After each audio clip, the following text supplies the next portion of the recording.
everybody, it's Daphne with Laura Entertainment. We are sitting down. How do you say your last name? Because I don't want to screw that. Matuschek. Patushek. Eric Patushek. Matuschek. I didn't want to screw that up. So Oh, and everybody does, so it would have been okay.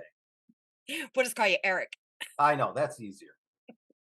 All right, Eric, how you doing? I'm doing great. How are you doing?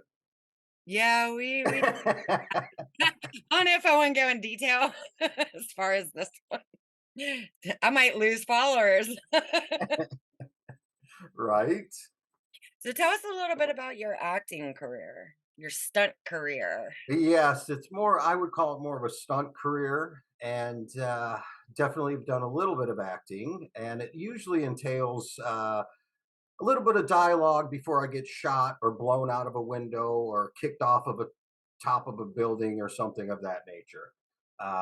So yeah, I definitely am okay with some dialogue, but it usually always relates to some kind of a stunt and me getting killed in the which I'm okay with.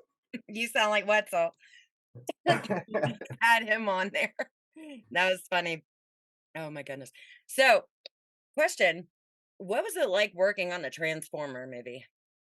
um, well, I guess I can say this because it probably won't hurt me anymore. But I worked with Michael Bay, and anybody that's ever worked with Michael Bay, Mhm. that's a whole new experience. Yeah. The guy's obviously phenomenal with what he does, and but working with Michael Bay is like no other. You have to. It takes a minute to get adjusted and understand how he operates. But I can tell you, you can feel the tension on the set in every single department whenever you're working with Michael Bay. And I've worked with Michael Bay. I believe I've done at least six of his projects over the years. So once I got used to him and understood how he works, then it's smooth sailing. But in the first time you work for him, it's very intimidating because he's a definitely a screamer, um, and he demands. He's very demanding and screaming and just puts everybody on edge, but overall it was a great experience. Like I said, once I tuned into how he operates, it was all good, so it was fun. Shut up. Yeah, exactly. Transformers, hey, Exactly. they're always blowing something up. I was Yes. watching something that was put on LinkedIn. I think it was a Transformers movie or something like that. And that guy was blowing up all kinds of shit. Oh yeah. Damn, that looks fun. Yes. It's like screw the dialogue, let's wreck some cars. There you go. That My kind of movie right there. So what about the Italian Job? How'd that go? was good. That was good. I actually there's a sequence in Italy where there's a little speedboat going through the canals, and he kind of veers off and crashes and goes up on a wall and does a crash. I was up for that part. It was between me and the guy that ended up getting it. The director looked at both headshots and he got the job. I didn't. And the guy that did that gag ended up with a stunt Taurus award, which is basically in the stunt world is our Oscars. Really? Yeah, so he got that, and that could have been me, but it was still a fun job. So what'd you end up doing? Where'd they put you? I did a lot of the rigging and setting up of the cars, the little Mini Coopers, getting the jumps set up and building ramps, and I helped with a lot of that stuff. So let me ask you a question because I mean I've watched that movie so many times. The part where they're hauling ass down the Tunnel. yeah, through the tunnel and then they go out and jump down. You know what Yes. I mean? That Yeah, scene. yeah, yeah. How fast were they really going? Did they actually put something in those cars to make those go a little bit faster or Oh, no, no, no.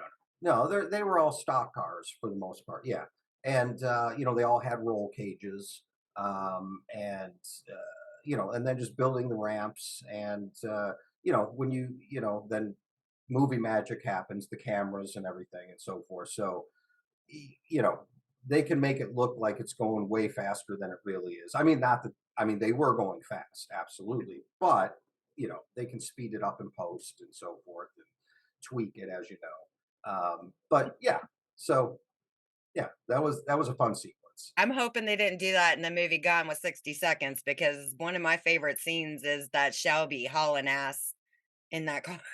Yeah, yeah. Well, I didn't work on that one, unfortunately. But there's all kinds of tricks. But not to say that it's all tricks because it certainly isn't. Yeah. A lot of times the speed is really the speed. So yeah, Oh, I could probably get a job as a stunt driver. yeah, I've done one scene. Well, there was this little thing that we did. I went ahead and let them use my house because they lost their location. And what was funny about it was nobody knew how to drive a stick shift except for the guy who was operating the camera because that was his car and sure, myself.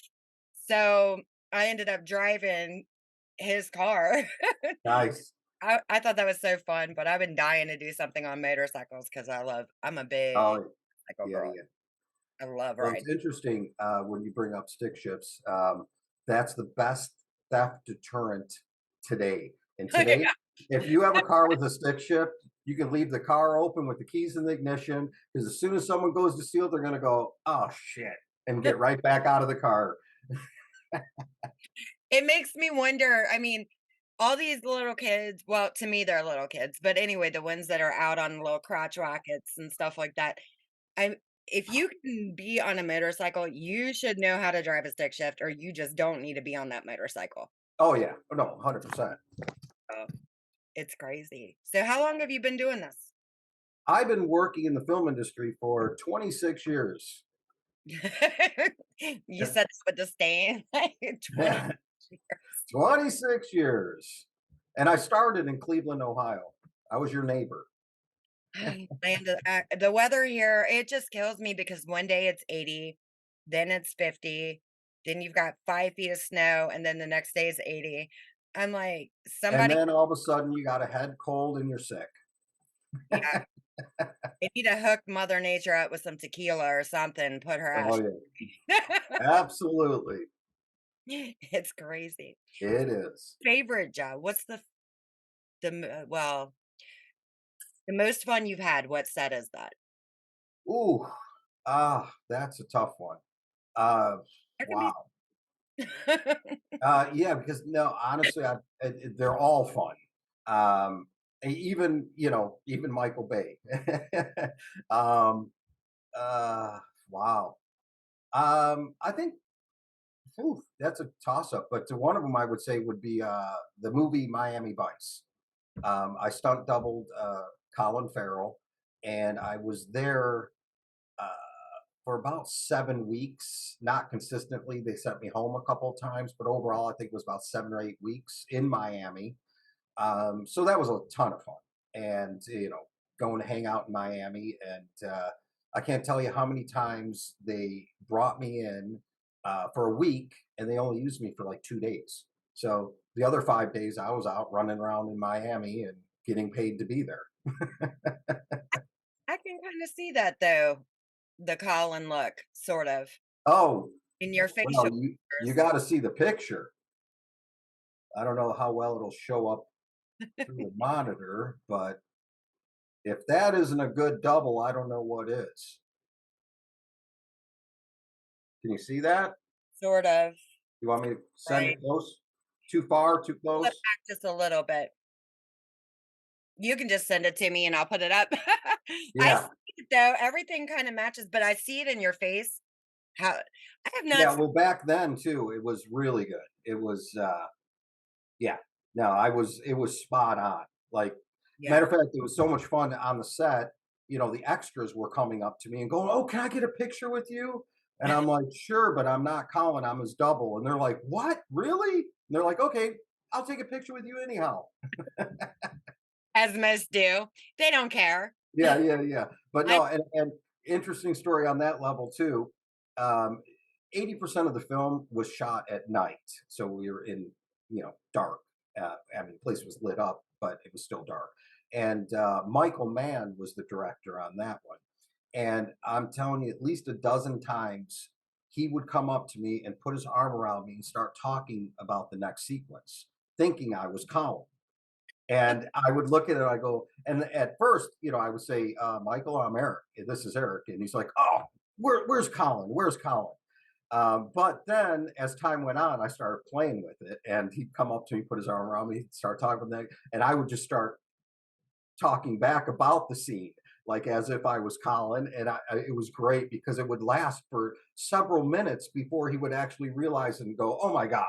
All right, Eric, quit screwing around with. Where's Colin?" So it was a blast. We call that film lag instead of Yes. lag. Film lag. Yeah, I know that feeling. I've done some cold nights and some fun things. I have a lot Oh of yes. I like to mess around. If we're Sure. not doing anything, it's fun. Oh yeah, absolutely. So what kind of advice do you have for people wanting to get in this business? This Um, Go get a real job. No. Arby's, anybody? No, it's an interesting career to say the least. And everybody's different. Everybody, as far as how things take off or don't take off, or for me, it was a little slow-ish. When I first started pursuing it, um, it had its struggles, because it's just like an actor or anybody else in any department in the film industry. If you don't have a resume, no one's going to hire you. But how do you get a resume if you don't get hired? You know, so it's kind of, It's you so know, this damn circle, and explaining that to people, they're like, "What?" And I'm like, "Well, if you don't have a resume and then you've got extra work and then you can't put some, unless it's features or whatever." exactly. I'm like, "You know what?" I told every people, I'm like, "Just put it down anyway to get Sure. yourself on set and just put, you weren't the featured extra, but you were featured in the damn film. Just Right. it by so they know you got Yes. experience until you build your resume." Just like Absolutely. slick little things you can do. But Yeah, and overall it's tough, and especially with stunts because you're a stunt coordinator's. If they hire you to do a big stunt, mm, they're putting their own neck on the line for number one because they hired you, and if you screw up, you can hurt yourself or hurt someone else. And so it's a much bigger arena, I would have to say, than being an actor. Because if you get up in front of the camera and you screw up your dialogue, okay, they fire you and replace you. Nobody got hurt. Stunts, you screw up, you can hurt yourself or someone else. And also, the stunt coordinator's career is then in jeopardy too because he's the one who hired you. So it's definitely a huge challenge. So yeah, it takes some time, and you have to be patient. And some people, like I say, they get in right away and get lucky and get be in the right place at the right time, and they're off and running. And sometimes it takes a little while, like myself. And I started off with student films and obviously non-paid films. I did so much free stuff in the beginning, just to get my feet wet, and then you can build from there. So, and that's what I did. yeah, I mean, when you are first starting out to build the resume, you do have to do a lot of free work. But this is something I try to explain to even like the actors I work with. Just because you're new, do not think when you get on those film sets, even if it's a small set, that there are not huge people on those sets, Absolutely. because you could be working with anybody and not even have a clue. Oh yeah. You don't have a clue, and they can be up, and if they see that you're there, you're working every day, then guess what? Because this industry is not that it's not that big. It really No, is. it's not. And everybody talks, and plus they take pictures, of people. Sure. So they're gonna know if if you're doing your job or not, Absolutely. on. So that's And good, yeah, especially if they're willing. Some will even write you a letter of recommendation, absolutely. depending And on you your never know who somebody's going to be yep. next week, next month, or next year. The PA that's bossing you around on set while you're an extra might be directing next year. So you always have to, you know, have good set etiquette overall, have a good attitude, have fun with it. Don't be rude to people. Don't be mean to anybody. And always just remain be professional. That's because I've seen so many people over the years that are so unprofessional, and they just come in with attitudes. And I always think, God, well, where do you think that's going to get you? I mean, and you might be getting in an argument with one of the PAs, but people, like you say, it spreads. People talk about that. They'll hit, you can't do that. And again, like I said, a PA could be a director next year, and I've I seen I so I started as an extra. I I did, did too. and I mean, it was so much fun, but I went from there to producing, and I'm gonna tell you right now, producing, it is not fun. People do not get how much pressure it is, Oh, sure. especially when you are doing a lot, Of and course. get it, and they're like, "Well, why are you so irritated?" Well, you deal with the shit I'm dealing with, and you talk to me Absolutely. about why I'm irritated. Oh, yes. Because you couldn't handle a week, not even a day. Some people couldn't even do a day. I believe it.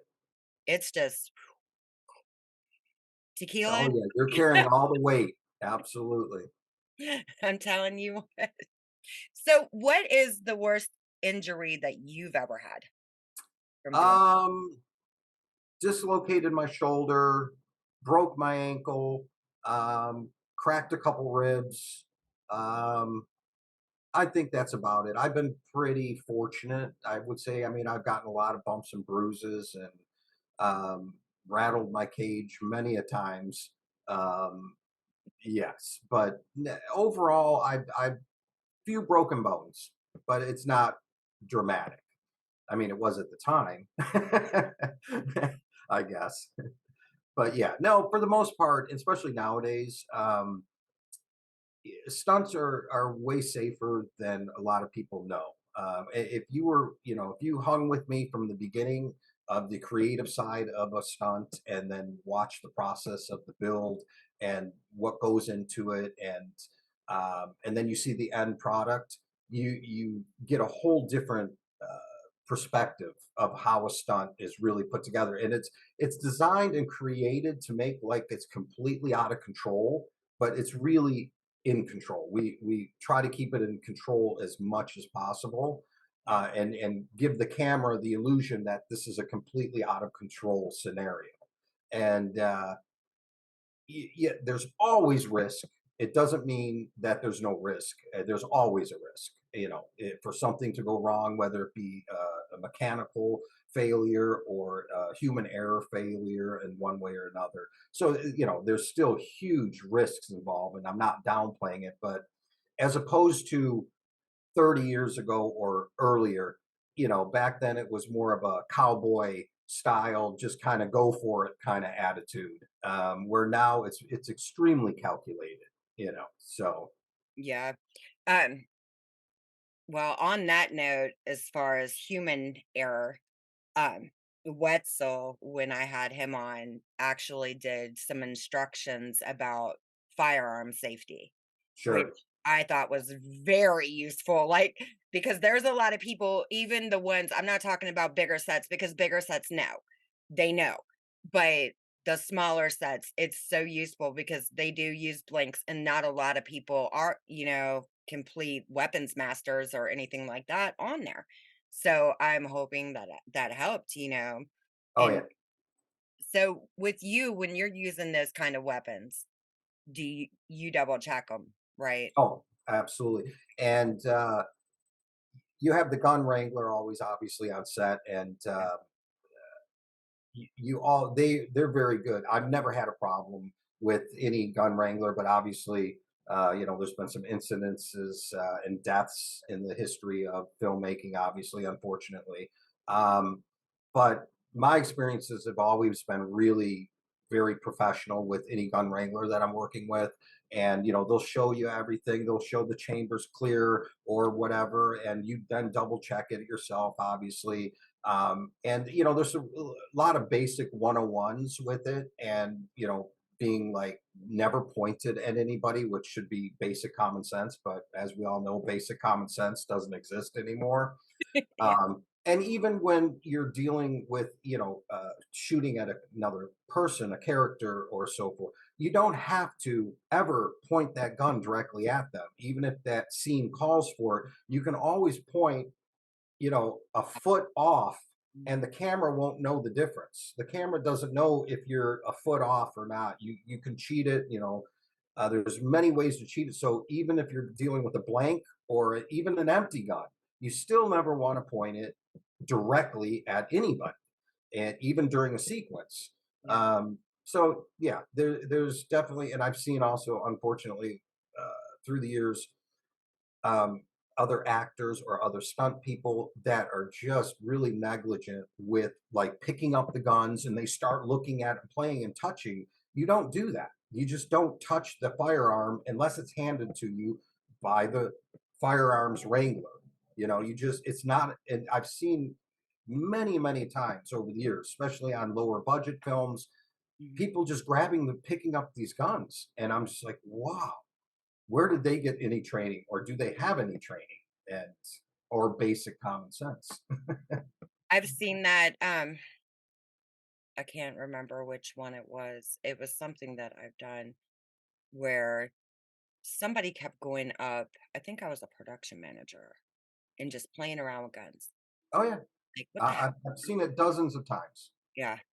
It's and I just sit there shaking my head, going, "Wow, these are the most unprofessional people on the set." And how somebody isn't, coming up, first AD, gun wrangler, somebody coming up and slap them in the back of the I head think and say, it "What are you was at doing?" lunch when it happened and they were on the table, and I think there was, like, an extra I knew there was an extra person. I'm having a hell of a time trying to remember, but I remember seeing it because I was Sure. busy as hell and playing with the guns, and I'm just like or going to move them or something like that, and I'm like, "Don't touch them." No, you never, ever, ever touch them unless the gun wrangler hands it to you. You Mhm. don't ever touch any firearms on set. And I've seen, just like you said, I've seen an extra go over and grab one. I've seen actors do it. I've even seen stunt people do it. And I'm just like, wow, just where People, seriously, they know. They know better. You guys know better. What the they're, hell? they're supposed to. You're supposed to be a professional at all times, no matter what. Oh my goodness. So how do you Yeah. feel about the strike being over? Oh, well, yeah. And yeah, well, we'll see where it all goes, because AI is still going to destroy us, and especially stunts. It won't be long. I feel that they won't have a need for stunts people, because they'll be able to AI everything. Well, not I don't feel like it's gonna be like that with everybody because in some of the projects that I'm doing, I don't want AI because Sure, it's so much fun, you know? right, but Do the as real thing. It you're right. better. It does. It looks better. Yeah, I you could do a lot of shit. Don't get me wrong with computers, I get it. But what the hell? You still got to have fun because if you're making all your movies by, the AI and art, everything's artificial. Where is the fun in that? I mean, where is the fun? It takes the fun out of it. I couldn't agree more. As a stunt performer, I could not agree more. But you know what it always comes down to is the dollar. And if they can get away with AI and it's going to cost them half the price or less, Yeah. guess what? They don't care about fun. Well, yeah, Fun they're goes out the window. they're skipping out on the budget. Yeah. The minute the money equation gets put in there, that's when the decision gets made. Yeah. So do you have anything you're gonna be working on that you can name drop that's I coming? don't. I do. I mean, I can't really name anything, but and again, it's the film industry, as you know. Until there's a contract with your name on it, it's Yeah. all talk. It's all hot air. But as far as hot air goes, I do have something coming up in January. It's a feature film. It's the best I can say, and it's a car chase sequence, and in the end of the car chase sequence, in the director's words, he wants a big pipe wrap.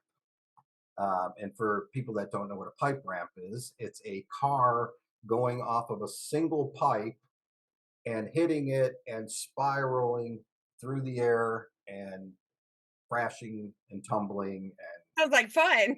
it is. It is. It's definitely a bunch of fun. I'm a ballsy female. But I mean, I grew up with 8 brothers. So it's just like when I grew up, it was always me hanging out with the guys or Of me course. my brothers or I just had so much fun. Like I'll tell you a story. My brother, um, he's my oldest brother actually. He used to race dirt bikes. And my grandmother back then, oh my God, I was so small, is she had like this junkyard type thing outside on land, you know what I mean? Because it was Uh-huh. free and Sure. she had her house and then like a junkyard and there was school buses and cars and everything else. And my brother had me on the dirt bike with him and we were jumping all this stuff through Nice. hard. And I grew some balls because when I I went out on the four-wheeler and I left by myself and I came back racing these 2 actual racers in the desert. But Nice. I'd been there so many times that I knew if you were going straight through, it was out by Nellis Air Force Base. There was a drop. You could go this way or this way. And if you stayed going this way, your ass was falling 10 feet. So Sure. I knew about it. And I think the other guy kind of knew about it too, but his buddy didn't because Uh-oh. beard out, on the quotes, and here goes that guy, and I'm like, "I'm not stopping, dude, to help you. I gotta I was done with that. I was just like, "No way no. No way." But Nice. so fun. My sister's like, "Damn, you left by yourself and you came back with these 2 people." I'm That sounds like a like, perfect movie sequence right there. I "Hey, like that. good times, I'm telling." It's too bad you weren't filming all that back then. Yeah, they didn't have these kind of phones, I know. Oh, I know. up internet back then. Of course. Age slip. Yep. I don't miss that one bit though, that dial-up noise, I can't stand that. I I know, right? It's the worst. You wait for 20 minutes for that thing to spin, then Oh god. and you wanna throw your computer. I hated that. Oh my Oh god, yeah. it was horrible. So what's the craziest thing you've done? Uh, that's a long list. Um, I would say one of them would be I for 20 uh, Camaro Chevrolet's Camaro had a 50th year anniversary, and it was in 2017. And they wanted to do something big and spectacular for Camaro's 50th birthday. So I ended up in Brazil, and I jumped a 2017 Camaro from the top of one semi truck to the top of another semi truck while they were driving, and it was about a 35-foot gap in between the two of them. So that one was and bittersweet. Um, Guinness World Records was there to document it because no one's ever done such a thing, and I was up for a Guinness World Record for this stunt. And they had come in from the UK to document, film it, and record it. And after the jump, they did not give me my award because I wrecked the car. Yeah, but I made the jump. It's like, "Goodness, what the hell is wrong with you?" I know. I couldn't believe it either. Trust me. Bullshit. I know, and I made the jump. I didn't fall off the sides of the trucks. But as what happened is I built a catcher at the end of the semi truck that I was landing on Yeah. because I knew I was never going to be able to stop in time. And if I didn't stop in time and there was no catcher, I was going to go into the semi rig, into the driver that's driving the rig. So we built a steel wall and filled it with tires. And I just stuffed the car into it, and it smashed the front end a little bit, and Mhm. that was it. But they are claiming because I wrecked the car, it doesn't count as a Guinness World Record. What did Talk they about disappointing. do? Stay on the truck until you pulled back up? I mean Yeah, no, it was, yeah.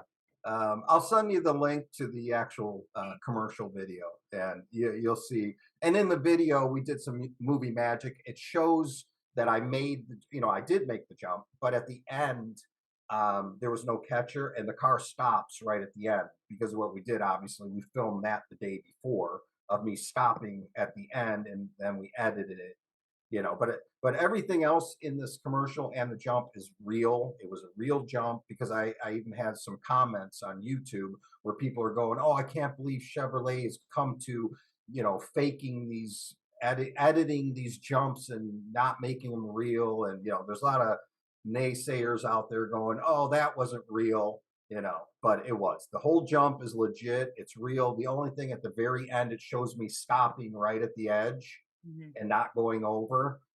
That was the only little movie magic, but everything else is real. Guinness, you guys owe this man. I think so. You owe him an award. Get off your asses and give the man his award. He earned it. I couldn't agree more. You earned And sometimes you gotta call people out, man. What are they thinking? I Come on, you and it's know? funny you say that because for years I've been thinking about trying to call them and talk to them, and I don't, but trying to get through to somebody that has any kind of official powers. And Yeah. I doubt that even is it. But I also thought about just redoing the gag. And I've even reached out to the director that did all this and said, hey, let's do this again and make it legit. And, you know, but I really need to do a little more on that, push it a little harder. I would put a clause in it. You know what I would put in that contract? I'll give you another 4 feet, and if I wreck the damn car, your ass is giving me the award. Right? I like that.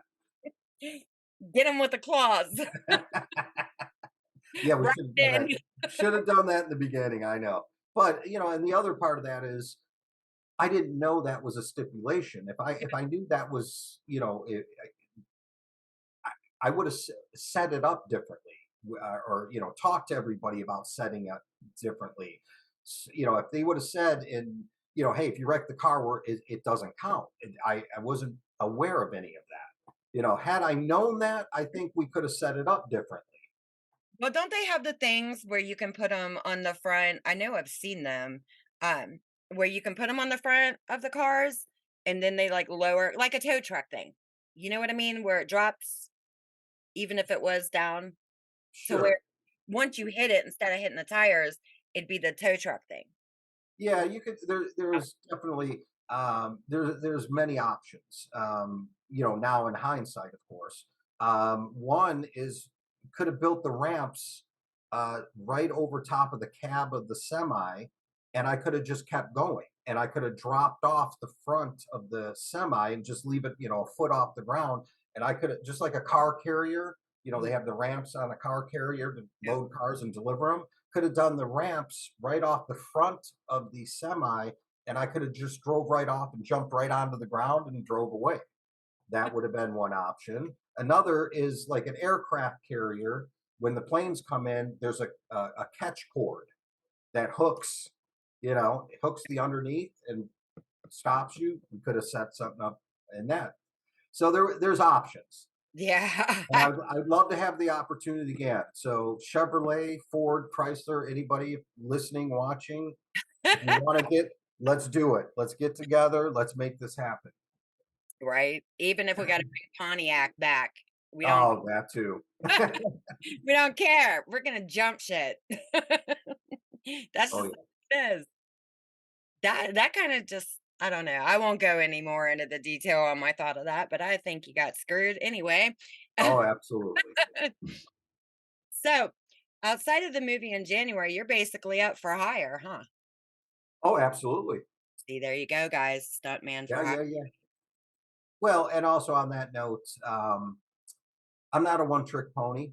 Like I've said in the beginning of this, I can do a little dialogue. Not afraid of dialogue. Not that that's my forte. Um, but when it comes to stunts, I can sit down on the creative side of it and help design and create any stunt from A to Z.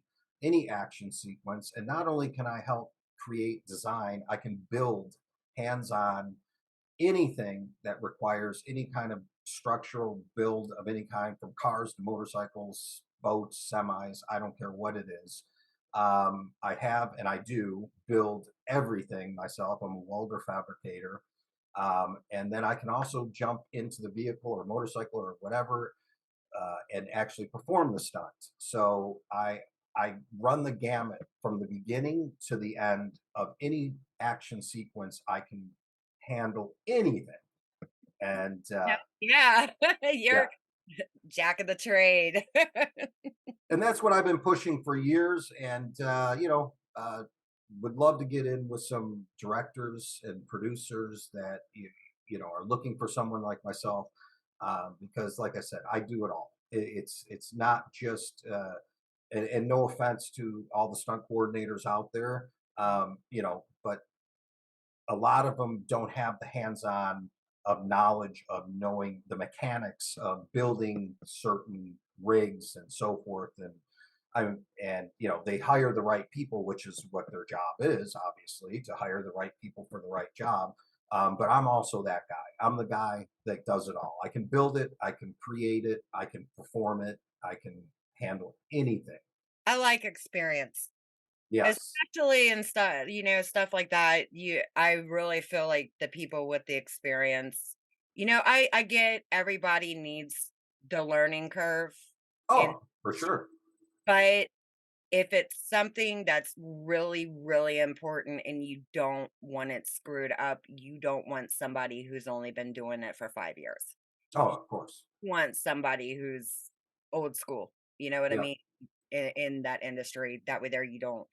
I think it would set somebody's mind at ease, knowing that you sure. have somebody that's, been around for 26 years and they're still here, so we're good. Yeah, yeah, yeah. That's a good sign, I guess. And I can still run and jump and hit the ground just like a 25. So, and I've done outdone 25-year-olds.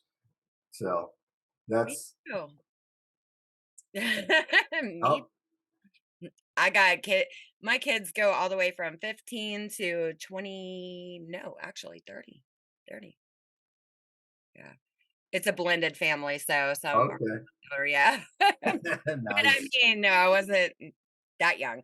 Um, but I mean, it's just the kids, well, to me, they're kids. I don't care if they're like in their 20s. I'll still call them kids.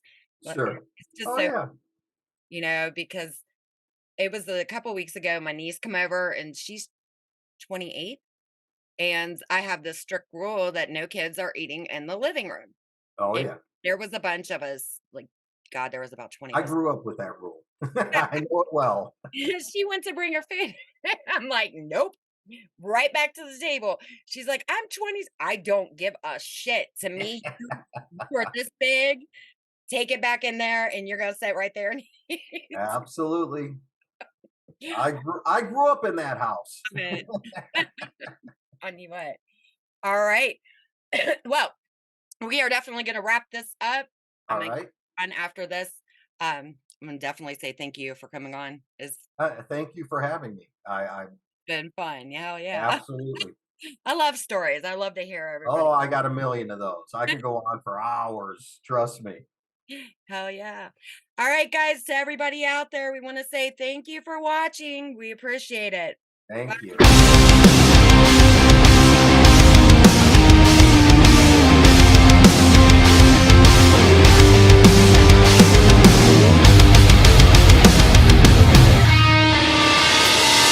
I know what you're thinking. I'm gonna lie when you're leaving. And you're only a kiss on your way out the door. I love how you text me. You say that you miss me. But we both know it just